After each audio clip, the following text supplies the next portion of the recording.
Comment ça va les gens? J'espère que tout va bien pour vous. Aujourd'hui, on se retrouve pour se parler de quelqu'un de très important. Il est devenu très important, il se fait connaître parce qu'il a touché à une œuvre qui n'est pas rien. Je veux bien sûr parler de ce gars qui dessine des chapitres. C'est même pas un gars, c'est un homme qui dessine des chapitres chaque mois et nous les regardons chaque mois depuis déjà 4 ou 5 ans. Je vais bien sûr parler de Toyotaro, dessinateur du manga Dragon Ball Super. Depuis qu'il a touché à cette franchise, il n'arrête pas de s'améliorer, que ce soit en dessin ou en scénario. Il est devenu bon. On avait déjà vu ses débuts sur Dragon Ball AF ou Dragon Ball After the Future. Si vous ne connaissez pas, allez voir. C'est un beau doujinshi, donc fan manga qu'il avait fait dans les années 2015-16 si je ne me trompe pas. En tout cas, nous sommes là, nous sommes réunis pour parler de ce Toyotaro qui deviendra sûrement une légende. Et donc d'abord pour commencer, Toyotaro c'est qui? Toyotaro, non, ce n'est pas le dessinateur de l'anime Dragon Ball Super.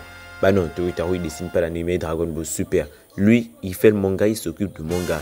Et ce, depuis le début du chapitre ou du tome 1 de Dragon Ball Super. Mais ce Toyotaro, nous n'avons pas vraiment beaucoup d'informations sur lui.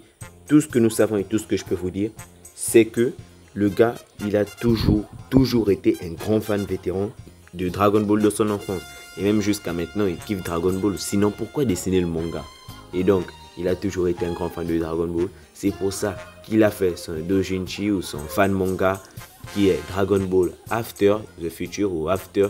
Vous allez voir, c'est vraiment intéressant. J'ai tout lu, c'est intéressant. Allez voir. Et donc, en faisant ce fan manga, bah, il a fait son fan manga, il a balancé sur le net. Les gens, ils étaient tentés de regarder. Il s'appelle encore, il avait un pseudo Toybell parce qu'il ne voulait pas vraiment se faire connaître et tout. Après, je ne sais pas pourquoi il a fait ça, mais voilà, il voulait rester incognito. Et donc, lorsque son fan manga Dragon Ball After est sorti, les gens commençaient à regarder, c'était intense, beaucoup de gens étaient lancés dans la lecture. Surtout moi, j'étais vraiment lancé, je bouffais les pages, je te jure.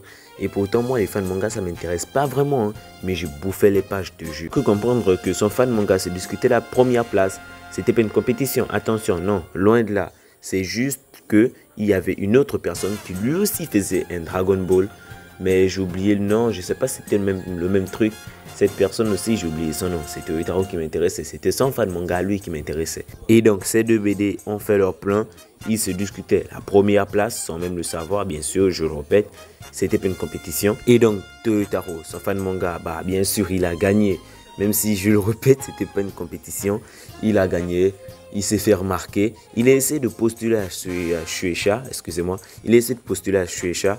Mais je crois qu'il s'est fait remballer. Et donc, je ne sais pas vraiment comment ça s'est passé, mais je sais qu'il s'est fait remarquer par le maître Toriyama. Et donc, ils ont essayé d'améliorer ses dessins, essayé d'améliorer sa qualité graphique, les carreaux et tout ce qui est dans le dessin. Maintenant, quand il s'est fait prendre, bah, ça a été la débandade. Pas la débandade totale, non. Je ne parle pas du fameux épisode 5 de Dragon Ball Super parce que je vous l'ai dit, il ne dessine pas l'anime, il n'est pas un animateur. Il n'est rien de ça. C'est juste, enfin, c'est pas juste, c'est pas rien. Il dessine le manga. Lui, il ne touche pas à l'anime. Mais ce que je veux dire quand je dis que c'était la débandade, c'est parce que quand il venait à peine de se faire prendre, il venait à peine d'arriver, il a dessiné, il faisait des chapitres, des tomes et tout.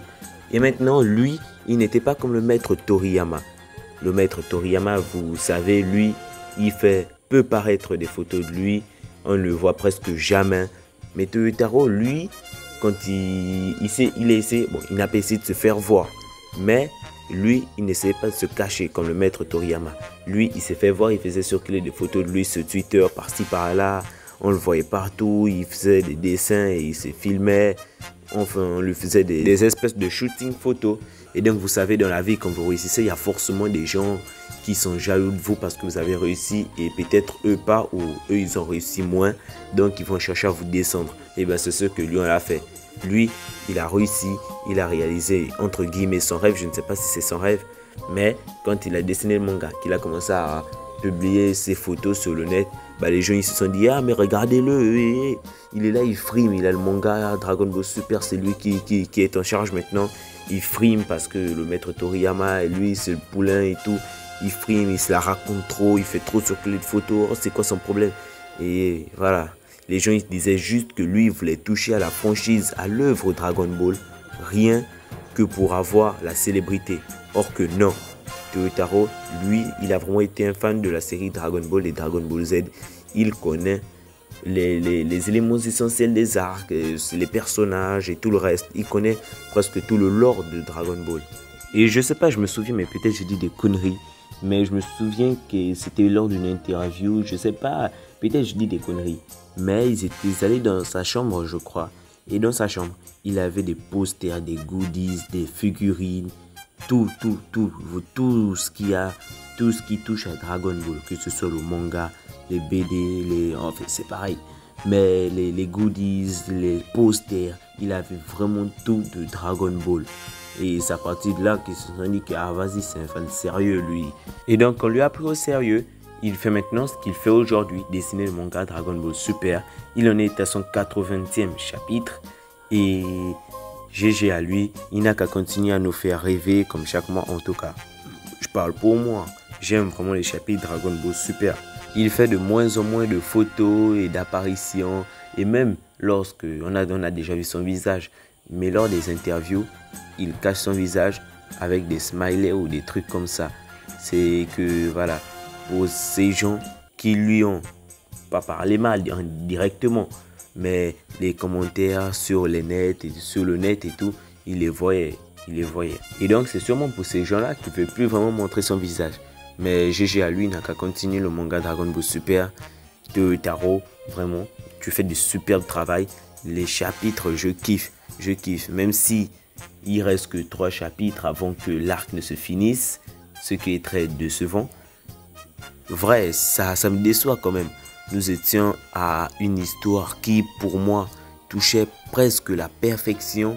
Nous sommes obligés de l'arrêter pour le film Dragon Ball Super Hero, que je ne suis même pas sûr si ça sera un si bon film. Mais on verra. Les animateurs, ils ont dit que ce sera le meilleur film.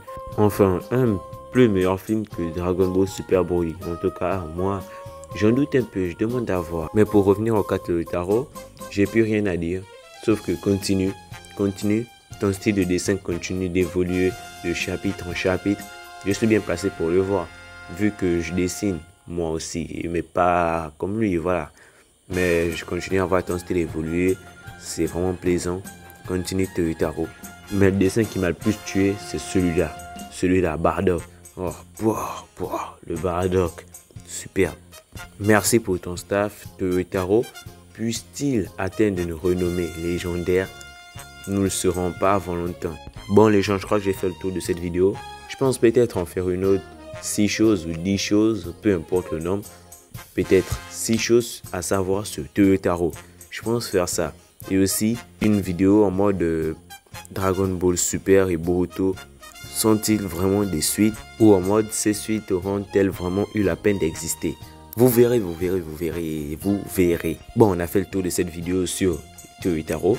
Et donc, n'hésite pas à t'abonner, à activer la cloche de notification, à mettre un pouce bleu ou un pouce rouge si tu as apprécié la vidéo ou pas. Bah ouais, regarde pas juste les vidéos et tu passes. Non, reste, abonne-toi, like et voilà, on se revoit. Ça serait dommage de se perdre de vue sur YouTube. Moi, je te dis à plus pour de prochaines vidéos. Tchuss!